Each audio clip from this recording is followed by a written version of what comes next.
अस्सलाम वालेकुम। मेरा नाम डॉक्टर हुमायूं इरफान है and welcome to Humayun speaks. आज का हमारा टॉपिक है हेपेटाइटिस सी। अगर हम हेपेटाइटिस सी की बात करें, बेसिकली ये एक लिवर का इन्फ्लेमेशन है, इन्फेक्शन है जो वायरल के ज़रिए होता है, हेपेटाइटिस सी वायरस के ज़रिए, और ये पूरे टिश्यू को लिवर के इन्फेक्ट कर देता है। अगर देखा जाए तो ये एक सबसे इम्पॉर्टेंट चीज़ इसमें यह है कि ये एक ट्रीटेबल डिजीज़ है, ये क्योरेबल डिजीज़ है, ठीक है। और बहुत से ऐसे लोग होते हैं जिन्हें पता नहीं होता उन्हें हेपेटाइटिस सी है, और ये कई सालों तक 10-10 साल लोगों के जिस्म में पड़ा रहता है, और अल्टीमेटली फिर उन्हें उस वक्त पता चलता है जब उनका लिवर फेल हो जाता है। अगर हम rate of hepatitis C infection की बात करें सिर्फ यूएस में, तो ये क्वाड्रुपल हुआ है पिछले 10 सालों में। और सीडीसी सेंट्रल डिजीज कंट्रोल के मुताबिक वर्ल्ड वाइड अभी तक तकरीबन 60 मिलियन लोग जो हैं वो हेपेटाइटिस सी का शिकार हैं।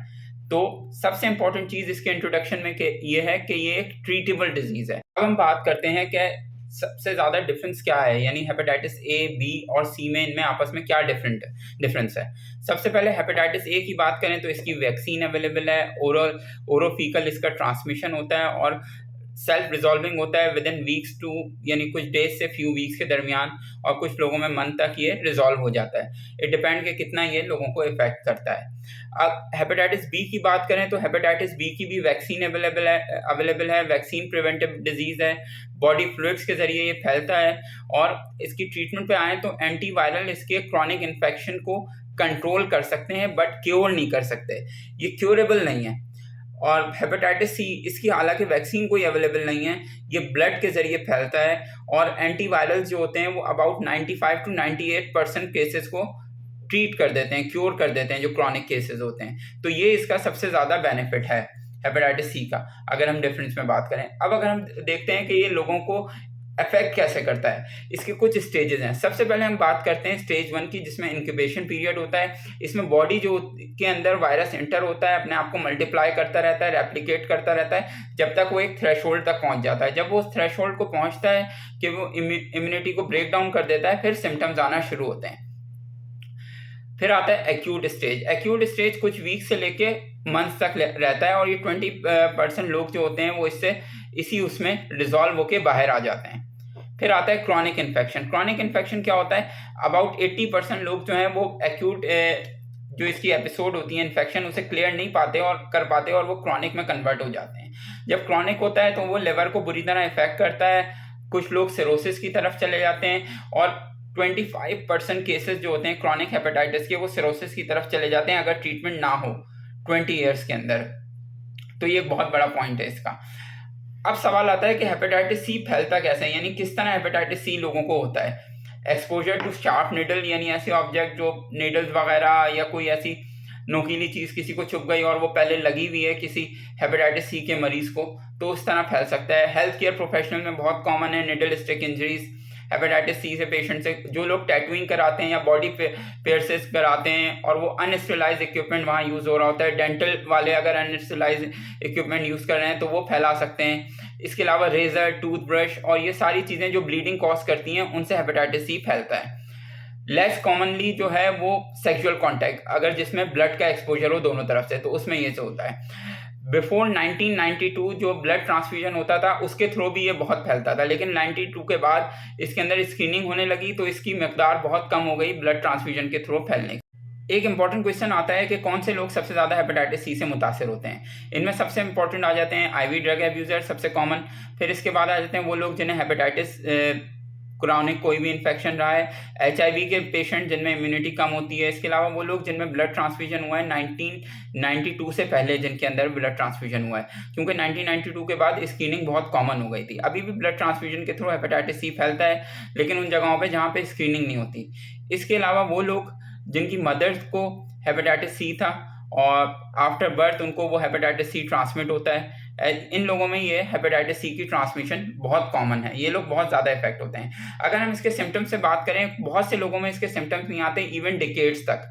कुछ लोगों में हल्के फुल्के सिम्टम्स आते हैं, एक्यूट स्टेज ऑफ इन्फेक्शन होती है, फिर वो खुद ही रिजॉल्व हो जाते हैं। जब तक वो क्रॉनिक में कन्वर्ट नहीं हो पाता तब तक ये सीवियर सिम्टम्स प्रोड्यूस नहीं करता। यूजुअली जो इसके सिम्टम्स बिगिन होते हैं उसमें फीवर होता है, फटीग, बॉडी एक, भूख ना लगना, जॉइंटिस, पेट में दर्द, उल्टी मतली, डार्क कलर का यूरिन आना, जिस्म पे खारिश होना, लाइट कलर का स्टूल पास होना और थकावट रहना हमेशा जिस्म में ना, तो ये इसके कॉमन सिम्टम्स हैं। अब उन लोगों में जिनमें एडवांस्ड डिजीज़ फैल चुकी होती है उनमें क्या सिम्टम्स होते हैं? उसमें पानी भर जाता है लोगों के पेट में, इसके अलावा हाथ पैर सूजे रहते हैं, इसके अलावा खारिश होती है, वेट लॉस होता है, जगह जगह ब्लीडिंग या ब्रूजेस पड़ने लगते हैं, लाल लाल निशान पड़ने लगते हैं जिस्म पे। इसके अलावा उनको कन्फ्यूजन रहती है, जैसे हम हेपेटिक एन्सेफेलोपैथी कहते हैं ना, यानी कन्फ्यूज़ रहते हैं लोग और उन्हें याद नहीं रहता, याददाश्त कम हो जाती है, और जब ये सीवियर हो जाती है तो वो एन्केफेलोपैथी में कन्वर्ट हो जाता है, यानी वो बिल्कुल डिसोरिएंटेड होते हैं। ये सारी चीज़ें, ये सारे वो सिम्टम्स हैं जो एडवांस स्टेज में पाए जाते हैं लोगों में। अब नेक्स्ट थिंग आती है जो इंपॉर्टेंट चीज़ है कि हेपेटाइटिस सी की डायग्नोसिस कैसे होती है। जैसे हर डिजीज़ में हम बात करते हैं, हिस्ट्री बहुत इंपॉर्टेंट है। इसके अलावा बर्थ हिस्ट्री, इसमें past medical history, past surgical history, transfusion history, family history, ये सारी चीज़ें इसमें बहुत इंपॉर्टेंट है। फिर आ जाता है एग्जामिनेशन पे। एग्जामिनेशन पे पेशेंट को इवेलुएट किया जाता है कि उसको कौन कौन से टेस्ट की नीड है। फिर ब्लड टेस्ट कराए जाते हैं जिसमें सीबीसी हो गया, सारा बेसलाइन वर्कअप, हेपेटाइटिस बी का, हेपेटाइटिस सी का एंटीजन, ये सारी चीज़ें कराई जाती हैं। अगर किसी में एचसीवी पॉजिटिव आता है, हेपेटाइटिस सी वायरस, फिर पीसीआर टेस्टिंग होती है, मींस वो एक्टिव है या साइलेंट है। अगर एक्टिव है तो उसे ट्रीट किया जाता है, फिर एक्टिव होता है तो उसकी क्वांटिटेटिव होती है पीसीआर और एक क्वालिटेटिव होती है। क्वांटिटेटिव ज़्यादा बेहतर होती है। फिर जीनोटाइप होता है, जीनोटाइप के जरिए पता चलता है कि कौन से टाइप का है और कितने अरसे इसे ट्रीटमेंट की ज़रूरत है। कुछ लोगों में जिनमें पेट में पानी आ जाता है उसमें अल्ट्रासाउंड, सिटी स्कैन, और अगर बहुत ज़्यादा केस ख़राब हो जाता है तो फिर लिवर बायोप्सी की भी नीड पड़ सकती है। ये सारी चीज़ें हैं जो मिलके हेपेटाइटिस सी की डायग्नोसिस और ट्रीटमेंट में बहुत अहम रोल प्ले करती हैं। एक इंपॉर्टेंट क्वेश्चन पूछा जाता है कि does hepatitis C go away, means कि इसका इलाज है, आराम से ट्रीट हो जाता है। अगर देखा जाए तो एक्यूटली अगर हो कि ये खुद से बिल्कुल भी ट्रीट नहीं होता, लेकिन कुछ केसेस ऐसे रिपोर्ट हुए हैं जिसमें ये एक्यूट स्टेज में इसकी स्पॉन्टेनियस वायरस जो है बॉडी से क्लियर हो गया है, ठीक है, लेकिन इनकी तादाद बहुत कम है। अगर हम क्रॉनिक इन्फेक्शन की बात करें तो उसमें क्या होता है कि वायरस जो होता है वो इम्यून सिस्टम को इफेक्ट करता है, जिसकी वजह से सारे मसाइल पैदा होते हैं और बॉडी में कॉम्प्लिकेशन आती हैं। इनके लिए एंटीवायरल एडवांस, पहले इंजेक्शंस लगते थे इंटरफेरॉन के, अब एंटीवायरल मेडिकेशन आ गई हैं जिसकी वजह से इसका क्योर पॉसिबल है इजीली। और 95 to 98% जो केसेस होते हैं वो विदिन 8 to 24 वीक्स ट्रीट हो जाते हैं, उनका पीसीआर नेगेटिव आ जाता है। फिर जीनोटाइप पे डिपेंड करता है कि उन्हें कितने अरसे की ट्रीटमेंट की ज़रूरत है।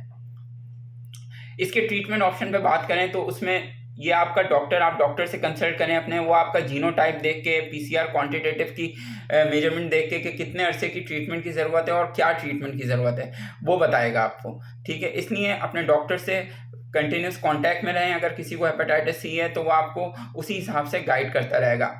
लोगों के मालूमात के लिए बताते चलें कि इसके अंदर पहले इंटरफेरॉन के इंजेक्शंस लगते थे, फिर उसे रिप्लेस कर दिया मेडिसिन ने। अब एक दवा दी जाती है जिससे ये इजीली क्योर हो जाता है।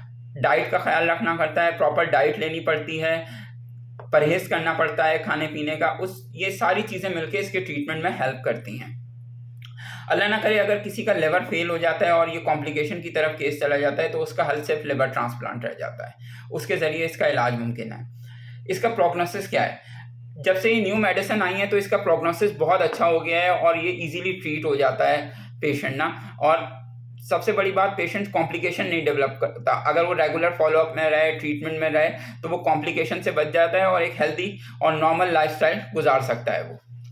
ये इसके लिए बहुत इंपॉर्टेंट है। इस चीज़ के लिए इस वीडियो से हमें क्या मैसेज देते हैं हम लोगों को, क्या चीज़? सबसे पहले तो इस चीज़ को, अगर किसी को हेपेटाइटिस सी हो जाता है तो इसे कोई टैबू ना बनाया जाए कि भाई इसे हेपेटाइटिस सी हो गया, इसे अलग कर दो। ऐसी कोई बात नहीं है, इसका इजीली इलाज है। और इलाज के बाद जब पीसीआर नेगेटिव होता है तो बंदा अपना नॉर्मल लाइफ, हर तरीके से नॉर्मल लाइफ गुजार सकता है अच्छे तरीके से। अपना फॉलोअप में रहें, 1 साल पे अपना पीसीआर रिपीट कराएं, इनिशियली 6 महीने पे, फिर उसके बाद एवरी ईयरली, फिर 2 ईयरली, ताकि आप अपने लिवर को चेक करते रहें। और अगर कोई सिम्टम्स हो तो एलएफटी रिपीट करा लें, जिससे आपको पता चल जाएगा कि ये रीएक्टिवेट हुआ है या कोई ऐसे सिम्टम्स नहीं है। यूजुअली जैसे मैंने पहले बताया कि 95 to 98% केसेस जो है इजीली ट्रीट हो जाते हैं। सबसे इंपॉर्टेंट चीज़ है वो ये है कि अवेयरनेस, लोगों में आगाही फराम की जाए कि वो बर वक्त इलाज कराएं अपना। अगर किसी को हेपेटाइटिस सी का पता है अपने अंदर तो वो प्रिकॉशन ले, लोगों में ट्रांसमिट ना करे और लोगों को बताए कि मुझे ये मर्ज है। और लोगों को भी ये चीज़ सोचनी चाहिए कि उसे टैबू ना बनाएं, उसका प्रॉपर इलाज में उसकी हेल्प करें ताकि वो इस चीज़ से क्योर होके नॉर्मल हेल्दी लाइफ गुजार सके। तो इस वीडियो से ये पता चलता है कि हमें ज़िंदगी में कम से कम एक बार हेपेटाइटिस सी का टेस्ट ज़रूर कराना चाहिए, जो कि हमारे लिए भी बेनिफिशियल है और हमारे आसपास रहने वालों के लिए भी ज़रूरी है, ताकि वो उनकी भी हिफाजत की जा सके। अपना और अपने इर्द गिर्द के लोगों का ख्याल रखिएगा। उम्मीद करता हूँ ये वीडियो आपको पसंद आएगी। अल्लाह हाफ़िज़, जज़ाकल्लाह।